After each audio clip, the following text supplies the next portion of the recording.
Yes, I'd like to acknowledge the Aboriginal peoples, but not do so in a quick way, but do so and labour the point.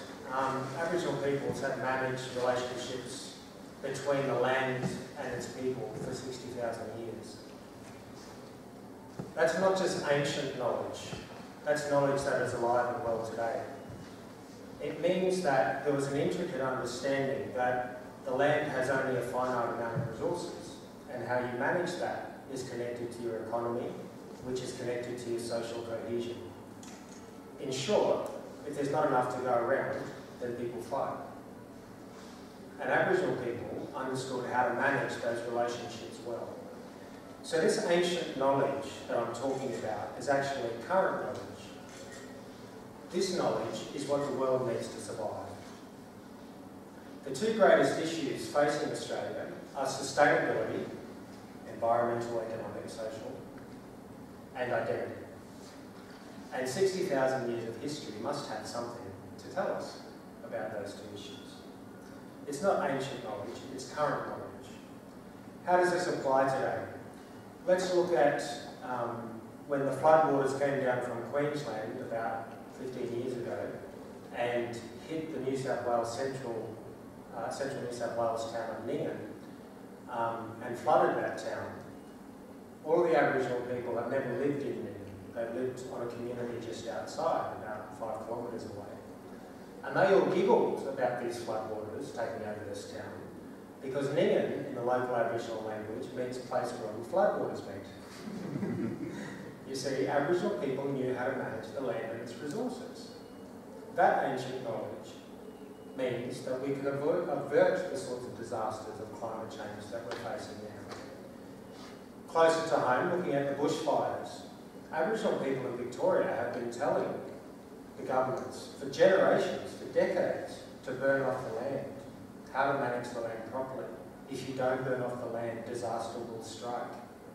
So in a very real way, this ancient knowledge applies today. But we tend to think we can't really conceptualise Aboriginal people in Australia. In the polity at the moment, we can only conceptualise Aboriginal people as mad, bad and sad, in the words of Professor Paparangi Reader, a Maori physician who talks around the world about Indigenous issues. Apparently Aboriginal people have all got mental health issues, we're all child abusers, we're all drunk, and we don't have much to offer society. We're charity cases. This is how the polity thinks of us. Even with good intentions, closing the gap, for example, is about deficit. It's conceptualising Aboriginal people themselves as a problem, needing to raise them up to the standards of other good folk so that they might get educated and get healthcare. It's a charity mindset. The thinking is still colonial, that Aboriginal people have nothing to offer the rest of the world, that 60,000 years of history means nothing and we just started Australian history 230 years ago. It's rubbish. This myth of a fair go in Australia is rubbish. We like to think that we have a myth of a fair go. We want to have fair go, and sometimes we do, but it's only when it suits us. We don't have a fair go if you're a woman who wants to be a Prime Minister. We don't have a fair go if you're a child in those concentration camps in PNG and Nauru. We don't have a fair go if you're an Aboriginal Australian citizen. So we have fair go when it suits us. So what we really need to do is thinking about Aboriginal knowledge, the real value that is there. Kakadu is our university. Bunjil's Rest, just up the road at Garraword in the Grampians. Bunjil's Rest is the creation place of Bunjil the eagle, the creator for the Kulin Nation and many of the peoples in Victoria. That site is desecrated. They've had to put up barbed wire around that site because Australians routinely go and graffiti. 60,000 years of human heritage. Not Aboriginal heritage, not white heritage, not Chinese, not Egyptian, not Argentinian. 60,000 years of human heritage, older than the pyramids, and we routinely trash it in Australia. We routinely think it is something separate to the Australian nation and something separate to the Australian polity. Now, the Iroquois nation in Victoria, much has been talked about democracies and the oldest democracies. Actually, the oldest participatory democracy in the world is the Iroquois Confederacy, that we know of. The Iroquois Confederacy in northeast of what's now North America had 5 tribes then, now 6. Those 5 tribes sent representatives to a central governing council. The Oneida, the Onondaga, the Tuscarora, the Mohawk, and the Seneca sent representatives to a central council. Thomas Jefferson saw that model and adapted it, some would say bastardised it, but tried to take the concepts of that, and that helped inform in part the American Constitution. Closer to home, that same idea is right here, underneath our feet. The Kulin Nation were made up of 5 tribes. The Wathaurong here, the Woiwurrung, the Tuggeranong, the Dja-Dja-Wurrung, and I forget the other one, I've got the notes there. But there are at least 5 tribes, right, 5 clans, right here in central Victoria, who had this same concept of bringing people together to collectively manage the land and its resources for the betterment of all. So all of the best that we have of, Demos Kratos, this is millennia before Demos Kratos was thought of. Now, it's not to say that one is better than the other of these knowledge systems. It's to say that in Australia we routinely see Aboriginal knowledge systems as not really intelligent and something separate to modern science and religion, and that only modern science and religion and democracy have the answers for how humans can interact and be sustainable. If that were the case, we wouldn't have the problems we've got now. In only 230 years, this so-called scientific tradition has trashed the land that we live on. So we need to really have a really serious think about the way we think about Aboriginal people and our knowledges and how we can incorporate them into into a new republic. It's not about saying we want an us and them, but it's about saying that we want, when I say we, Aboriginal people don't want to be included in the Australian Constitution. We don't want to be included in our Constitution as if it's normal that the Crown owns Australia and it's normal that the Crown owns Aboriginal people, and we're going to raise you up and let you be a part of our Constitution as if it's us and them. What we're talking about is power sharing. We need to talk about Aboriginal people and non-Aboriginal people, including new Australians, sharing power in a new constitution, sharing sovereignty. Aboriginal people no longer want to play a polite reconciliation game, where reconciliation is constructed as deficit, as raising Aboriginal people up to the standards of others, as mining companies handing out a few trading ships to Aboriginal people but still ripping the land up. That's not reconciliation. That's not social justice. Well, that's reconciliation as it's constructed, but it's not social justice. It's not true power sharing. It's not resource sharing. As I said, we get treated as mad, bad, and sad as charity cases. But there's a better way. There's a better way. The sovereignty must be shared in the nation between all of these 3 groups, broadly 3 groups: Aboriginal and Torres Strait Islander peoples, new Australians, and European Australians. So my vision for a republic is a republic on just terms. Not a republic that reifies white power. I don't want new Australians to have to leave their culture at home to become an Australian. I want us to revere their culture. I don't want Aboriginal science and philosophy to be ignored as something ancient. It is current. I want a republic of diversity, of freedom of the human spirit, of just terms for all, of respect for the land and her resources, of respect for women. Incidentally, in Aboriginal cultures, it's normal that 50% of decision-making is made by women. We think it's primitive for cultures not to allow women to have 50% of decision-making. So, who's really advanced? Who's really got the answers about human survival? Did Rome really do so well? Is greed the way that we're going? Are we going to survive as a human race if we continue the way we are, with all the best of our science and tradition? It's not to say that all science, democracy and religion is bad. It's to say that the way we're applying them certainly leaves a lot to be desired. I want a republic that honours the best of Western and Aboriginal traditions. I don't want us to base our republic just on Western philosophies, or on Chinese, or on Islamic or a European or any other culture around the world. 60,000 years of human heritage is here. It all started here, people. It's still alive here. It's not alive anywhere else.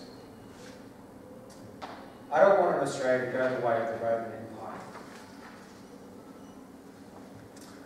Let me turn to my model and how I think we can translate all of that into a modern Australian republic for the benefit of all. Three major issues that have been touched on already that we need to address before we get to even discussing models are why do we want a republic? We haven't explained that properly to the Australian people yet, the benefit of it and the timing of it. We make these pithy statements to the Australian public that we want a republic because we want an Australian head of state. Well, that's important, but that's not enough to convince people. We need a republic because Western democracy is now neoliberal oligarchy gone mad. It's not democracy, it's capitalism gone mad. The common person has no say anymore. Corporations control the government. Corporations control the people. And in a republic, we have to rectify that balance. Democracy is no longer about democracy. It's about ego, greed, fear, and guaranteed power for the fewest elite men and Gina. Now, the US think tank, the Capital Institute, recently released a report called Regenerative Capitalism, where they said that to survive, humans needed not socialism or capitalism, those old behemoths and psychological constraints, but this thing called holism, where both capitalism and socialism are concurrent. We take the best of both. So this holistic view of how to manage resources and people and social cohesion. Finally, whitefellas are catching up what elders have said for a long time. Everything's connected. Duh. We have to look after each other. We want a republic because citizens must have more participation in the process of government. We need citizenship participation in expenditure review panels, participation in party selection processes, in press freedom and accountability, and in the selection of the president, no less. These are the reasons we need a republic. We need a republic because we want to learn how to live sustainably in this earth, the driest continent on earth, and how to balance the realities of our resources with our people's needs. We haven't explained that. We need to explain to the Australian people that confronting genocide is critical if we're to move forward as a nation. It's not because Aboriginal people want to harp on about the past forever. We could say that about ANZAC actually. Right? Australians want to talk about the past forever because it's important today. Aboriginal people are talking about genocide because Australia wants to ignore it. We want to talk about reconciliation. We don't want to talk about truth and reconciliation. We want to talk about these niceties and these myths of egalitarianism, but we're not real clear on how it gets translated into practice. Now, we do have proud traditions in Australia. Eureka, the Northeastern Victorian Republic, Republic of Northeast Victoria, Ned Kelly, the things that were alluded to earlier. This spirit of independence, of throwing off the shackles of oppression, we do need to build on that, and we need to combine that with the best of Aboriginal traditions. But if we can't acknowledge genocide, then we can't get to the next step, which is peacemaking. What happens after wars is that nations sit down and build peace. Germany's done it, Japan's done it. They acknowledge what went wrong, who committed the atrocities, how it all happened. It's memorialised, it's in the national public curriculum. Germany even makes it illegal to deny the Holocaust. In Australia, we're not there yet. We're still really uncomfortable to talk about those truths. So Aboriginal people don't want to harp on those things forever just for the sake of it. We want to harp on about those things because if we don't, as a nation, heal them, then we can't get to this bit about hearing where the knowledge is, the knowledge in the land, how to respect what we've got here right under our feet that we're not even really looking at. And the point of all that is that we can't tell. The second issue confronting us as a campaign, us being Republicans, is we are telling people what they're going to lose. All people hear about is that they're going to lose the Queen and the monarchy. And of course, they're scared, they're upset about that. We need to tell them what they're going to gain. Why are people scared about losing the Queen? Because she represents, and the monarchy represents, stability, ceremony and identity. Stable government, stable ceremonial and symbolism that has meaning and identity as a collective. Well, 60,000 years of history has got a bit to say about stability. It's got a bit to say about ceremony and identity. These things are right here on our feet, but as a nation we can't hear or see them because we don't understand them, because we're scared that it's something separate to us, because we don't want to confront genocide in history. That's the work we must do if we want to have a republic that is built on just terms. Now, timing has already been mentioned. It's silly for us to wait for the Queen to pass on for us to start talking about these issues and having them already. Let me turn now to what I think a model could look like. I agree with bits and pieces of all of the models already presented. I'd like to add a couple of things and a couple of ideas. In the Aboriginal Australian Republic model I'm proposing, and I'm calling it that, perhaps it should be called Aboriginal and Australian Republic model, because it certainly has to be about shared power and shared resources. In this model, the President will be directly elected for reasons of increasing citizenship participation in democracy.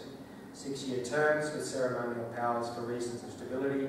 Presidential elections will, every second 6 years, will only be able to elect an Aboriginal and Torres Strait Islander candidate as a way of making sure that as a nation we are saying to the world, this is our human history.